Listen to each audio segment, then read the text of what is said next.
Hi everybody.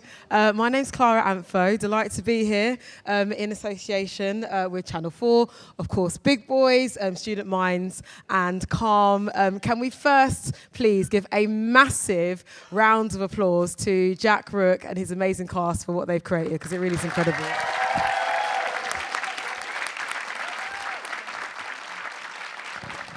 And let me introduce them. Creator, writer, showrunner of Big Boys, wonderful Jack Rook. There we go. Taking on the role of Danny, Jon Pointing. Hello, babe, you're right. And the wonderful Jules, played by Katie Wicks. Hello, hi. Hello. Hi. Let's get straight into it. This show, I truly believe, is saving lives. Was this the intention when you started to write it? I don't think I would arrogantly believe that my work. That's what you just said to me. Yeah, no, I did. I said you better make sure we save some bloody lives. No, I tell you what. I'll be really honest. My intention was to trick and deceive a comedy production company and a channel into letting me write a comedy about suicide. And I knew if I went in with that ethos from the very start, somebody would probably say no. So it's been a real kind of accumulative process. I've always known what I wanted the ending to be. And I've always got a cold as well. Honestly, this boy's always sick. And no, but I think I always knew where it was going, and because it's based on one of my Edinburgh shows, which was a show called Happy Hour that I did about, nearly 10 years ago. Thank you, darling. See, friends support each other. And I'm gonna take a swig. Whilst you do that, I'm going to tie my shoelace. Thank you. Oh, you tie your shoelace. Okay, great.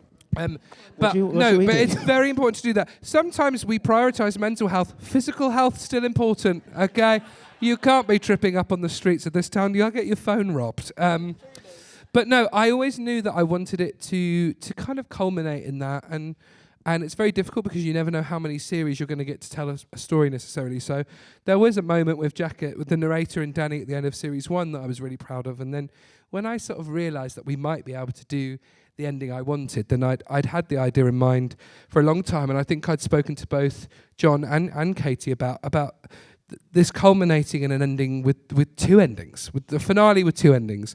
One where you're honouring the narrator's story, which is my story, but I still sort of see the narrator as a character too, where it's supposed to kind of resonate with people who have lost someone to a suicide, and resonate with people who have gone through that process of supporting someone, even if thankfully that person's still here. I think Danny is a combination of 4 or 5 friends of mine, and 3 or 4 of them are still here and one of them isn't. And so I wanted to really have a show that represented what it's like to be still here, after it.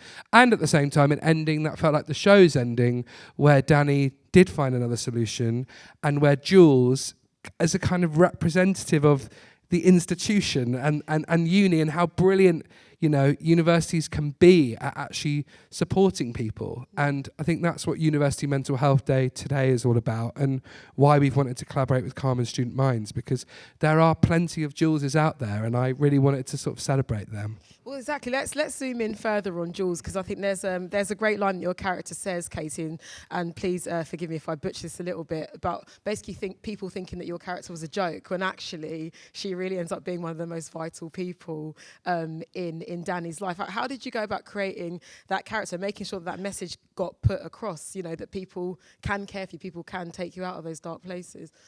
Well, yeah, when I first read it, I straight away thought, yeah, this is a very recognisable type of woman that I remember from university.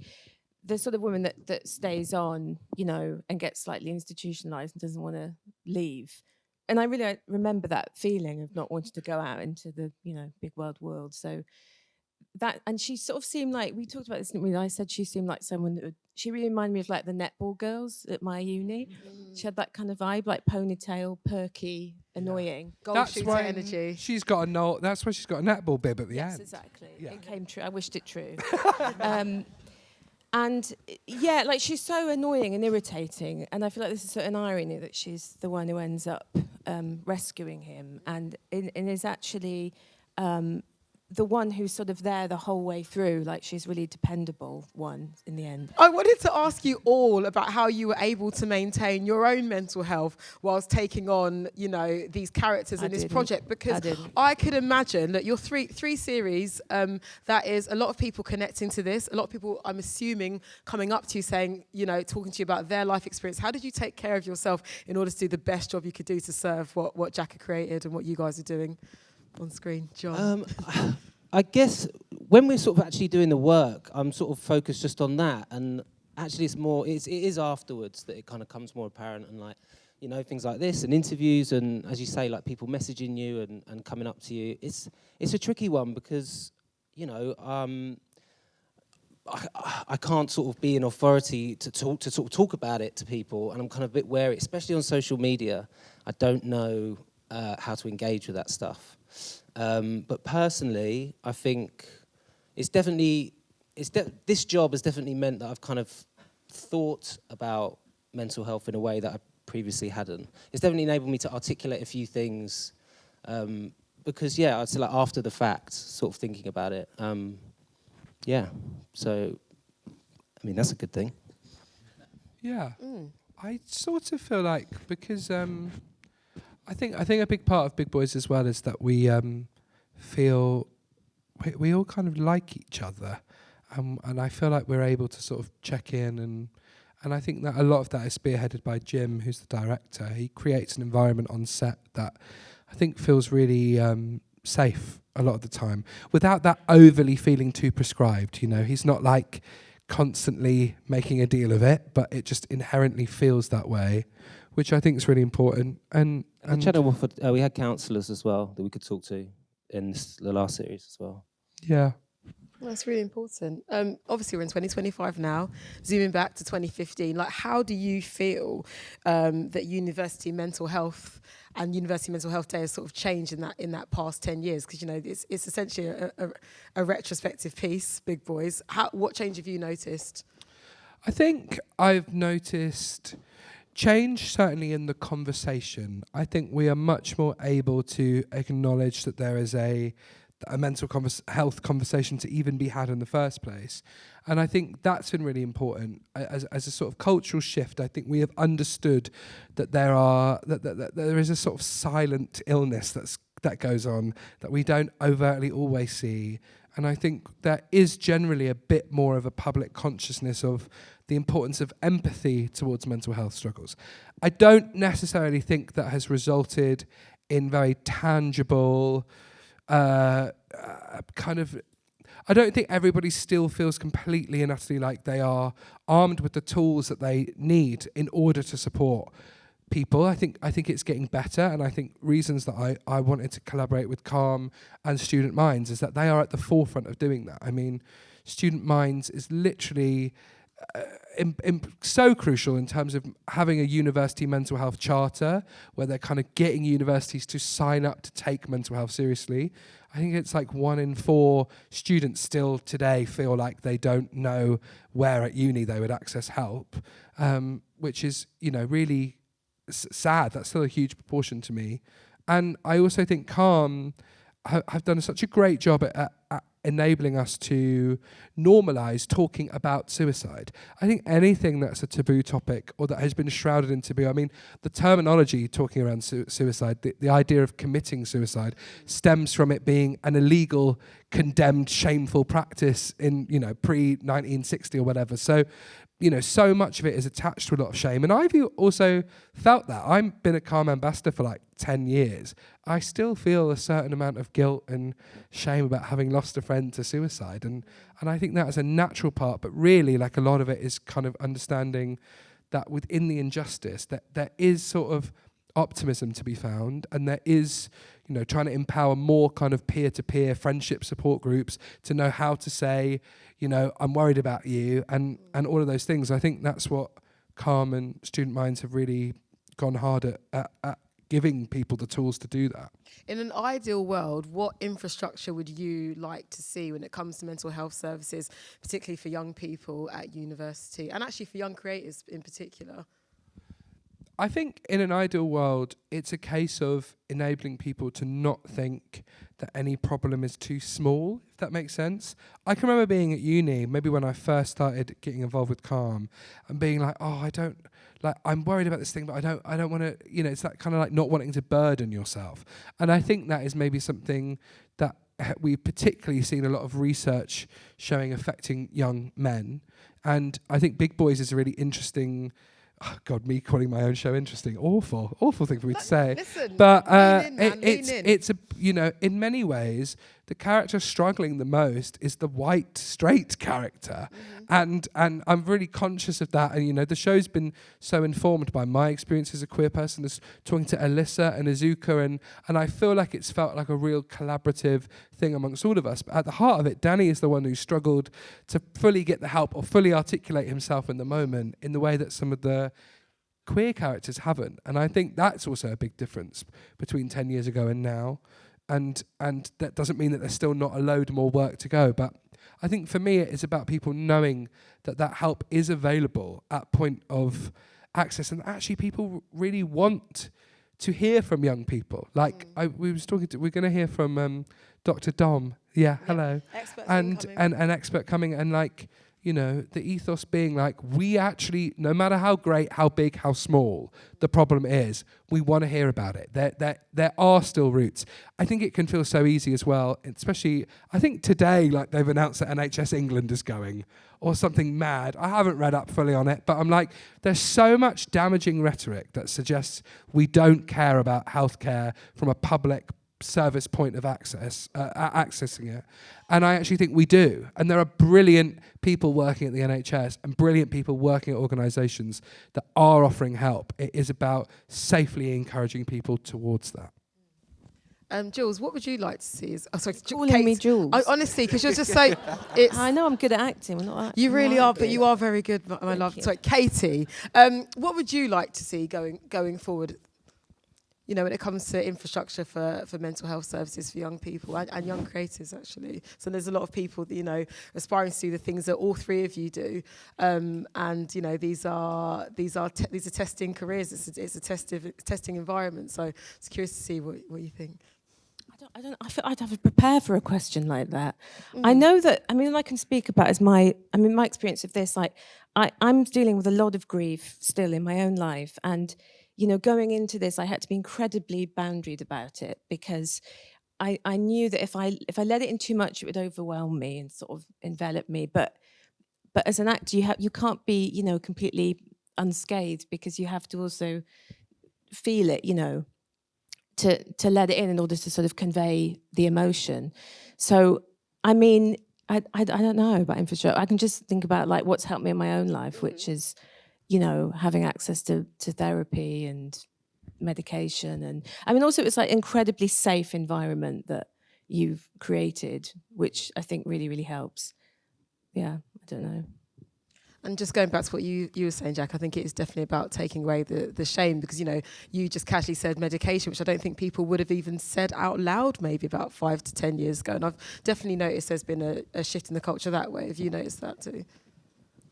Yeah, there's a whole thing with Danny. If I could have done a full musical number, I would have done about Chitty Chitty Bang Bang and City City Pram Pram, where I was like, Sitala Pram deserves a song. But yeah, I think, it is about kind of reducing the sort of stigma attached to all of that stuff. And it is also about saying, like, there are actually more tools available to us than we realise.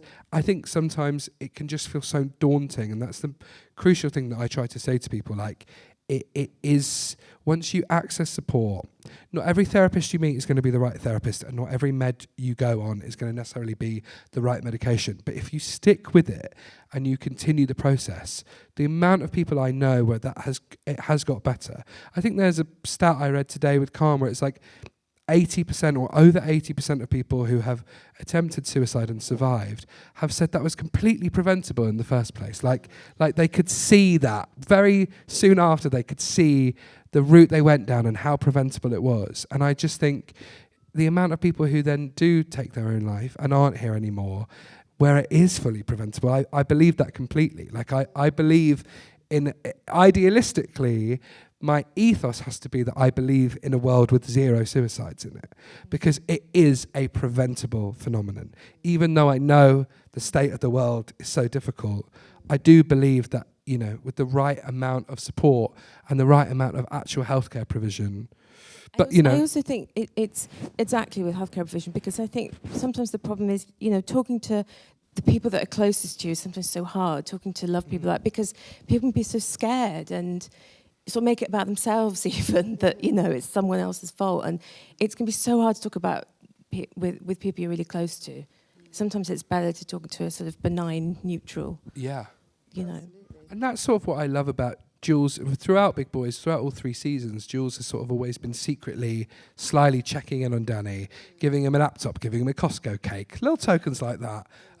But I also think there's another point that I think is a really important one to make, because it was relevant 10 years ago with my friend who Danny is based on, and is relevant now, is that coastal areas, you know, Danny is from Thanet, which is one of the most neglected, deprived areas of the country, where the access to mental health services is so much more difficult compared to London, you know, and I think we often sort of had that kind of north-south divide in this country, and for me it's more and more a rural coastal divide to cities in terms of access to support. So that's like, if I was to provocatively say what I want to see get better, I want to see like people actually make sure that those healthcare provisions in those areas, which, let's face it, it's a class issue. Absolutely. Where more working class or more minority background people are, that's where we need to push more funding and more initiatives, because, you know, it shouldn't be a postcode lottery as to how easily you can access services. And I feel like that's an intrinsic part of Danny's story. It's an intrinsic part of why we wanted to take that finale back to Margate, because the seaside's beautiful, but it's fully neglected in this country, and it's bleak when it's not the summertime, and from when all the wankers from London don't go there. Yeah. let's keep it a buck. When it's the way you use Margate to sort of show like you know, to show like Danny's life, like before you know, meeting the rest of the gang, and like, you know, how people have turned it into this sort of like, oh my God, it's this escapist place for like trendy people from London to go, but there's still real people that live there who are going through it, who have been ignored and let down. 100%. I feel like we've spoken about that a lot, and yeah, it was important to me. I mean, Cliftonville in Margate, where a lot of the kind of Hackney people have moved to, is one of the top 10 most deprived areas of the entire country. And I think it's really great there's a creative injection there. I think creativity and art is really cathartic. I believe in that. But also, they want to shut down Sundowners. Yeah, they want to shut down like the places that are actually, or even at one point I remember this group of artists wanting to shut down Costa. I was like, do you know what? Me and my mum have had some of the most important conversations of our lives in Costa. Let people have a Costa. Absolutely. And I actually think they might. I think they pay their taxes, Costa. A round of applause. No, I'm joking. Great. The other coffee providers are available. Okay, yes. With that being said, I think we should hear from some mental health professionals, shall we? So please welcome to the stage Wendy Robinson, CEO. Well, no, you know, Wendy Robinson, come on up. Indeed, in place of Simon. Hello, Wendy Robinson. Dr. Dom Thompson, multi-award-winning GP, young person's mental health expert to Student Minds. And last but not least, Taj Donneville Outerbridge, student at King's College London and Student Minds ambassador. Sorry about that. My thoughts are seeping out of my ear tonight. It's been a crazy day. You just interviewed Robert De Niro, and now you're here. But hey, this is definitely... This is a safe space. This is more important than Robert De Niro, I promise you. Okay, so I'm going to start with you, Taj, actually. When it comes to, you know, reaching out to somebody that's struggling, do you think, how important is it to give somebody their space? But how important is it also to you to almost take agency for the person that you're worried about and intervene? Where does one draw the balance, do you feel? I think it's kind of like a know your friends situation, I think. Like, we all kind of know our friend group, right? And we kind of know, like, where the boundaries are. But I think it's very important to to have a distance, but to also kind of push to check. It's not just enough to always just text. And I think the show brilliantly illustrated that sometimes you have to go beyond and kind of go to someone who can support your friend in a way that you cannot. And I think that is a really important thing that people should do with their friends as well. So, yeah. Wendy, I see you nodding in agreement. Yeah. So can you, for people that don't know, can you explain like what you do and your thoughts on? Yeah, sure. So my name is Wendy. I work for CALM, Campaign Against Living Miserably.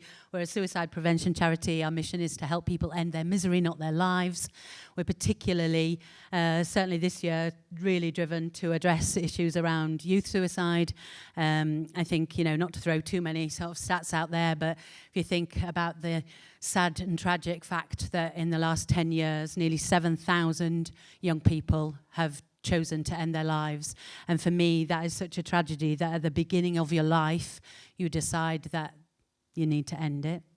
And I think something else that really drives our work is actually hope, which is what I think you've brought to life here so much. So one of the things I want to say really clearly is thank you for doing our job for us, because so much of what's shown here is actually showing that if you stay, there can be an improvement later on.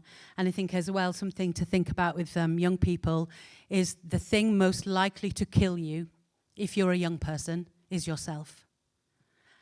Used to be traffic accidents, it's not illnesses, it's yourself. And I think as a society, we just have to wake up to that. And also, we can call for better services, we want more from governments, and at the same time, we can all do more. And this is not to say that if you've lost someone to suicide, you could have prevented it, because that is a really tricky thing to do. But we need to sort of upskill each other. And I think your point about, often it might not be the person closest to you, but there are trusted adults in your sphere. And I think that's really what we're driven to do at CALM, to upskill people to have those conversations. And I absolutely love your character, absolutely so much. The point you made in there about let's just get through tonight, tomorrow we'll make a plan. And that is really often as simple as it is. Tomorrow you will be able to kind of work out where are the expert services, who can we talk to, but actually just staying with someone, staying by their side and letting them know there is a plan and we're going to work it out tomorrow. So I think that's what we try and do at CALM, make the conversation feel that it's a real one, real people can have in their real lives. Absolutely. And going back to what everyone has sort of touched on a little bit this evening, the people that are left behind and the support for them. I just wanted to know your thoughts on what support is available and what more we can be doing for those of us who are bereaved by suicide. Yeah, then just again, it's kind of sobering fact that for every suicide, it's estimated that 135 people will be impacted by that death. Because if you imagine for yourselves, any of you that have lost anyone, of course, if it's a close person, you can see where that kind of blast radius goes out into your life. But actually, if it's somebody at your uni, a distant family member, someone even in your community, I think we're all shook to the core by it, but feel that sort of like, I don't know what to do.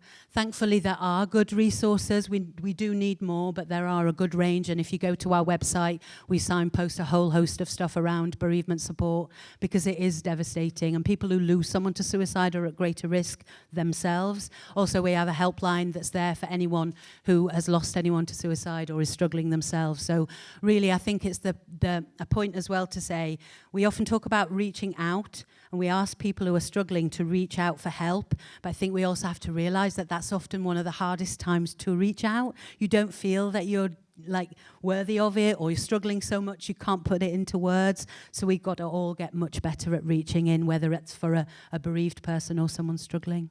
Absolutely. Dom, you're a GP, you're dealing with people on a daily basis, I'm sure, if not, hourly basis when it comes to their mental health. Can you talk to us a bit more about, I guess, changes that you've seen, particularly even like the last 2 or 3 years, actually since a show like Big Boys has come out? Have you seen the positive impacts that a show like this has had with people, accessing someone like yourself?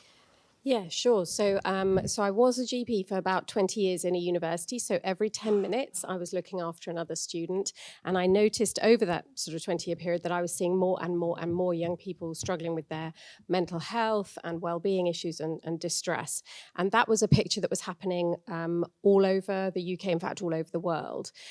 What I've seen in the last few years, where I've moved my work now to be maybe more strategic, I work with lots of organisations, lots of universities, is that we are much better at talking about things, and shows like Big Boys have been revolutionary in this space. So it has genuinely changed the conversation. We've probably been saying for about, I would say 10, 15 years that there's something happening, something is different, and we need better support. We need the NHS to work more closely with universities. That's one of the big things when you were thinking about structural changes. We really need to see those sorts of things now progress. So we're better at having the conversations, and we need to reassure people that it's okay to have those conversations, and that if you're worried about someone, to say something like, I've noticed this and I'm a bit worried about you. That's okay. You're not treading on people's toes. You're not invading their personal space. You're showing that you care. And one of the things that I thought was most interesting is using comedy on such a difficult topic. And people do say, is that a difficult thing to do? I think it's fine to do if we do it with compassion and it's coming from the right place, which it so obviously is. So as long as we come from a place of compassion when we talk to our friends, when we talk to people that we care about, I think we're not going to go far wrong. We're just going to be able to be alongside them as they find their way. Absolutely. Taj, I see you nodding along. Look, you are a Student Minds ambassador. You are a student. Do you feel like at this point more than ever that you and your peers are being listened to? And how do you feel you could be more supported? Sure. I think there are areas where improvement has been made, but I also think there are areas where perhaps more improvement could be necessary. I think there's still, in my time at King's, I attend LSE now, but in my time at King's, there was a lot of mental health support services available. Oftentimes, there was a lot of bureaucratic barriers to accessing those services, filling out forms, making calls, getting up at 8 o'clock in the morning to call your GP, etc., which is like very difficult to do actually when you're struggling with your mental health. And I think people underestimate how difficult it actually is, even if all of these services are available, for people to actually get to them. Like, not even just know that they exist, but to actually access them. I think that is an area that could definitely use some review. I think also targeted mental health programs. I founded a program at King's called Tea Time with Taj, which specifically was like a community-based peer support group for LGBTQ plus students of color at King's, because that specific intersection of LGBTQ plus people was not really covered or looked at or really worried about, I suppose, from a mental health perspective at university. And that made it really difficult to kind of access services, know if these services will be LGBTQ plus friendly, understand the dynamics of your race and your sexual identity, which is a very unique experience. And so I think like having targeted mental health programs is crucial, especially for men as well. And for other demographics, people with disabilities. I think that is an area that definitely needs more investment, both from universities, but also from the government as well. I think having more NHS staff, mental health NHS staff on campus will be crucial as well, which is something that is really lacking, I think. And so, yeah, I think that's what I would say about the improvements that I think should be made for sure. And looking out into this room, Wendy, I mean, to all of you, I mean, how do you think everyone in this room can just better support each other in community away from, amazing organisations like CALM and away from NHS resources? How can people be there for each other more on a day-to-day basis, do you feel? Yeah, I mean, if I point you just to a Calm resource, which is called the Care Kit, and CARE stands for check in, ask how they are, remain involved, and get expert help. And what we've tried to do is to create something that upskills everyone to have these conversations, because we might not be able to access these services, but we can all learn to be there for each other, to have those conversations that we've kind of outlined a little bit here. Just that stuff of, I've noticed, you know, okay, can I help? You know, but that is something we can all do. I think it's really important that we don't wait for other people to do it. And, you know, opening the door to let somebody know that you're there for them is one thing, but sometimes you've got to smash that door down as well.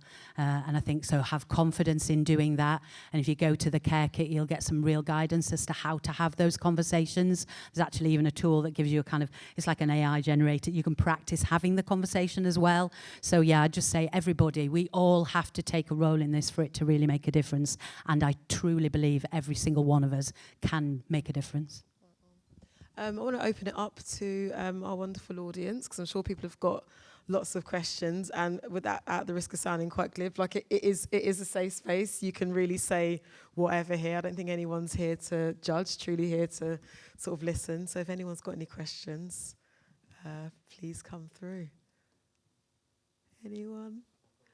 Yeah, all right, hello Ash. Can I just ask a question to the experts, sort of specifically about TV and film?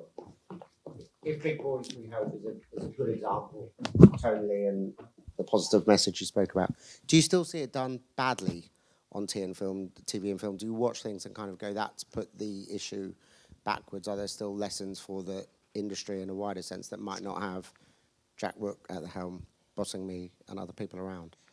Great question.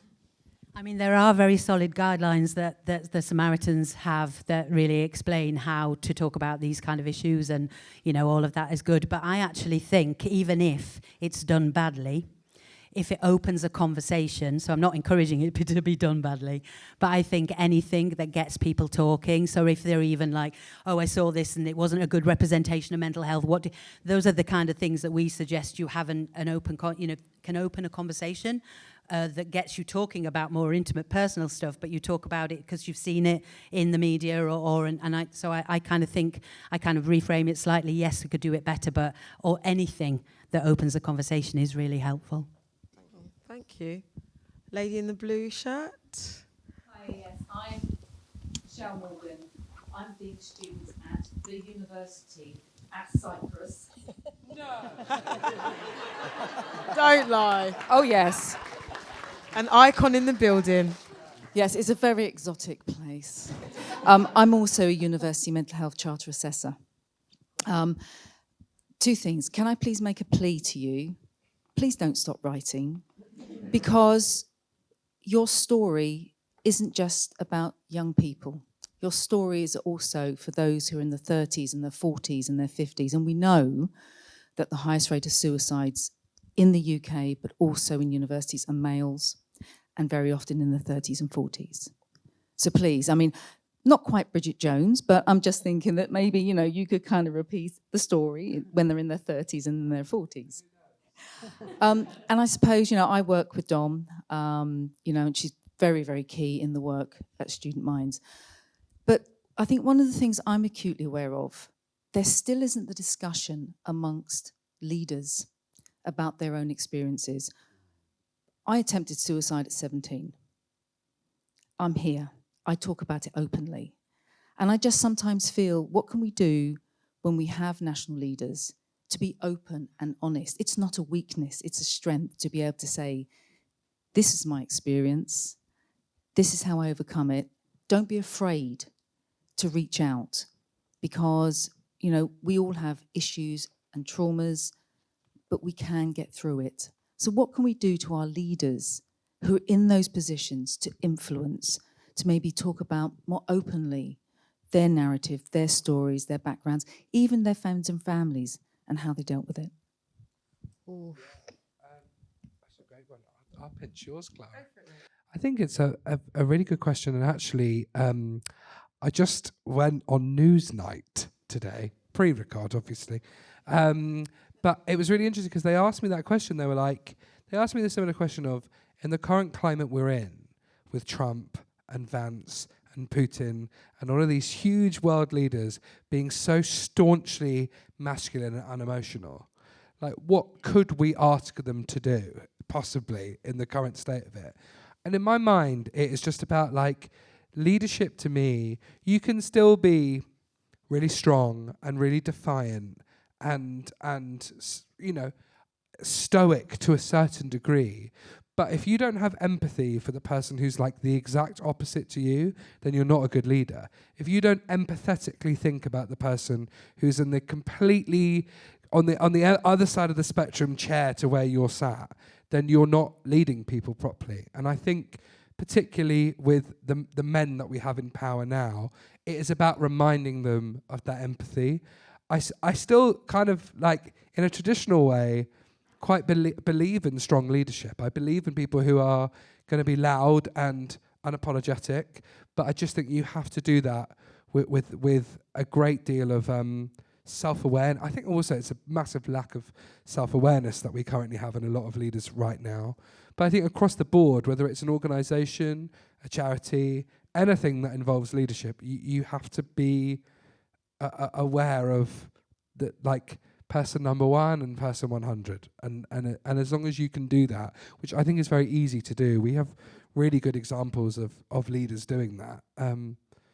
Yeah. Does anybody else want to feed in on that answer? I'd say that there's still quite a lot of work to be done to move away from the, keep calm, carry on, don't cry, it didn't hurt me, I'll be, you'll be fine. That sort of attitude, we've got a long way to go, because there's a generational difference, isn't there, between the younger people coming through now who are much more tolerant and supportive and so on. I am generalising, obviously, but I think I go around a lot of places and I think we've still got work to do to move away from the stiff upper lip, just crack on, approach, to say you wouldn't necessarily have to lay your whole story out in front, but allowing your experiences, the difficult experiences that you've had maybe in life, to inform the work that you do and to influence the work that you do is obviously a very strong thing to do as a leader. And I think, I do understand some people might not be confident or comfortable to share everything, but to recognise that if they've had a difficult experience, it's okay to allow that to shape some of their experiences as they go forward. Well, you started your thing just that way, didn't you, Taj? Yes, exactly. By having that empathy. Yeah, yes, literally. I think from a leader's perspective, I think leaders kind of reflect the zeitgeist of the time. And that's kind of the unfortunate part about it, about Donald Trump and J.D. Vance and them. And it's really sad, but on the other hand, it's also a moment to reflect and think about us, because we like to place a lot of onus on leaders, but also leaders are really typically they're acting on what they think we want to see and hear from them. So as Dom rightfully mentioned, there's a lot of work to be done socially around destigmatizing, talking about mental health, and still being able to be a leader. I think that is where making sure that there are opportunities for people from marginalized groups, for people who have experienced attempted suicide or experienced mental health challenges, making sure that they have equal opportunities to become leaders, I think is crucial, because if you don't have people who don't have that experience, they're less likely to know about it and have empathy towards it. So I think it's like a twofold situation. Yes, leaders have responsibility to lead, but also we as a society also have to have empathy for our leaders, which I think is something that we might be missing at times. Hello, lady with, there you go, with the feathered hair. Hello. Hi, I'm Molly. Very I chic. campaign on youth loneliness, which is something that also leads to bad mental health in a lot of young people and people in universities. And I was actually born in Thanet. So the fact that I've just seen this, and I must admit I hadn't watched this before I came tonight, but it was really eye-opening because that was my hometown that I grew up in, and I really resonated with Danny's experience, also having a difficult family life, and that is what it's like to live in Thanet. And unfortunately, growing up, I always lived to escape, not to stay. And I think there's two questions here. Maybe I would love to hear about the positives that you felt when you were filming in Margate and Thanet and all the amazing things that you saw in the communities there, so that we shift that rhetoric from being really negative to actually some amazing people and creators around there. So it would be lovely to hear about that. And also secondly, like, what can we do? Is there anything that we can do to encourage young people and communities to stay together rather than feeling like they need to leave and, you know, it becomes derelict in that way because of that, if that makes sense? Great question. I'll go and I'll pass to you. I'll say that's kind of why when we were talking about Margate, there are loads of, for want of a better term, privileged hackney wankers who are there. Yeah, But at the same time, what I was trying to say, that a lot of that creative community, some of them with the right mindset, have tried to put back into that community, and I think that is a positive. And I suppose what I was trying to say about the kind of postcode lottery is, if we have better provisions in seaside towns, coastal places, people won't want to leave. And I actually love the fact that people don't want to leave their hometowns and where they're from. Because I'm like, yeah, we should. It shouldn't be a postcode lottery, basically. And we had a great time filming in Margate. Yeah, you were thinking about moving there. I know, yeah. I thought about it. One of the locations guys was from Margate, and he had a very positive spin on the sort of. I think that's the thing with gentrification. Obviously, there's two sides to it, as you say. There's people moving there that are putting back into the community, and they're building it back up. And he's like, I've watched businesses come back to life, and that's incredible. But then there are people that move there, and they want other people to move out, and yeah. So I guess it's hopefully the creatives that I think that live there, the first sort of wave of people often do want to kind of build that community back up. That's part of the job. That's part of the gig. You need that community. So I think as long as they sort of engage with that, then yeah, it can be a really positive thing. Yeah, we did have a great time there. We did. Yeah, I mean, I love it there. It's lovely. But yeah, there's definitely some sadness there as well. Yeah. I want to talk more about what you asked about loneliness, because I think that's not spoken about enough, actually. You know, that a lot of young people can, you know, join university, for example, and you are surrounded by hundreds of people, and the whole onus is you're going to make so many new friends. These are going to be the best years of your life. There is so much pressure for young people to have this really singular experience, and it's just not realistic. So can we talk a little bit more about loneliness at university and yeah. Yes, I mean, really sadly, but I would not uncommonly have a young person sit in front of me in the chair, and the reason they'd come to the GP was because they said they had no friends. And, you know, to think that they must have been so sad and so isolated that was where they finally decided to go and talk, which obviously I'm delighted they came, but, you know, it feels so strange that in a place where there are thousands of people, you haven't necessarily been able to connect with anyone or make any friends. And universities are now working really hard on belonging, on creating community, actively getting people to sort of meet people in ways that are comfortable for them. We recognise the impact that COVID had on building social skills at a key time for a lot of young people coming through who are now at university. And so belonging is one of the key, almost like a buzzword now in university campuses, is how do we create those networks, those communities? Because we know humans need humans. It's the number one thing for keeping us well.